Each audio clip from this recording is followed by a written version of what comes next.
Dawson Rider Wiki. Hey YouTube, Dawson Rider here. Time for Power Rangers Ninja Steel review of episode 16, Car Trouble. They really just went out there with the creativity for this name. They're like, oh, this episode's about cars and like fixing them. What should we call it? Let's call it Car Trouble. Oh my god, you're getting a raise. So yeah, this was an episode that I viewed with my eyeballs. Basically, you know, kind of par for the course. We had an episode focused on a new character, not focused on a new character introduced, but it was about a new character being introduced, somehow relating to a ranger, and we learned a moral lesson. That's the end of the review. No, but like, the core premise was Calvin ends up helping this lady fix her car. Before a mechanic gets there, the mechanic sees how good he is, offers him a job, he contemplates dropping out of school. The moral lesson is stay in school, kids, more or less. Yeah, I mean, it was fine. At least this one wasn't something I feel should have been benefited, or could have been hugely benefited from something being introduced earlier, like I mentioned in last week's episodes.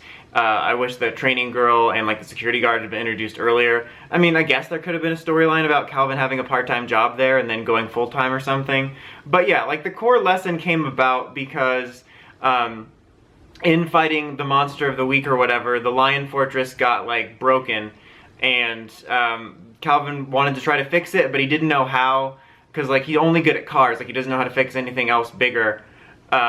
And so like they kind of used that for like oh, there's always more you can learn, which it's funny because I kind of knew the core premise of the episode because I read the, you know, the pre-episode spoilers.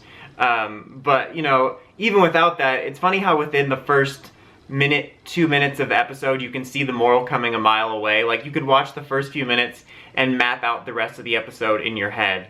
That's kind of what this was like, except for I did find it funny because like I got it what they were going for of like, you know, there's always other stuff you can learn, but I find it funny that the other stuff he could learn was how to fix a giant Zord. I'm like, I'm pretty sure that's not going to come up with a mechanic job. Same thing at the end, he's like, I want to learn how to work on spaceships and like airplanes and other stuff. I'm like, yeah, if you're going to be a mechanic, I'm pretty sure, like, I mean, I'm not an expert, but most of the mechanics I know wouldn't be like working on my car and then being like, oh yeah, later I'm gonna go fix a plane. No, they're gonna work on the car. So, but like, I got it. It was just kind of funny that it was specifically like the Space Zord that he didn't know how to work. Like, oh man, I gotta go back to school for that. I think I gotta take Space Zords 101 in my senior year. So I thought that was kind of funny. But yeah, it was a pretty much classic stay in school episode for that.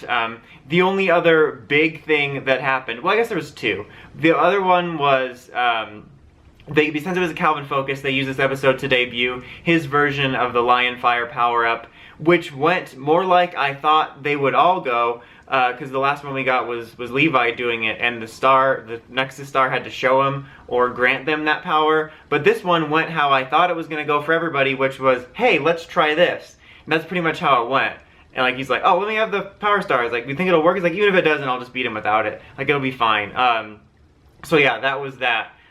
We got the debut of that. Nothing really too exciting. Again, that's how I assumed they would all go. I didn't think the Nexus Star was going to have to grant it to them. I also think it's funny that the Lion Fire power-up was introduced in regular Ninja Steel, and it's not the super mode, but yet, like, in the super season, we're kind of getting everybody getting that power-up.